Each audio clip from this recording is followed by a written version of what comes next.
سلام. امروز 11 مرداد چهارشنبه،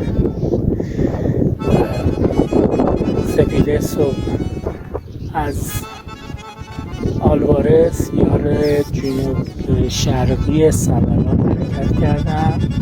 با زمان ثبت شده 3 ساعت و 15 دقیقه به قله رسیدم. اینجا خیلی احساس خوبی دارم. جای تک اعضای خانواده‌ام، جای تک تک دوستانم رو خالی میکنم. آرزوی سلامتی میکنم، آرزوی آرامش میکنم، آرزوی پیروزی میکنم، آرزوی برکت میکنم براشون.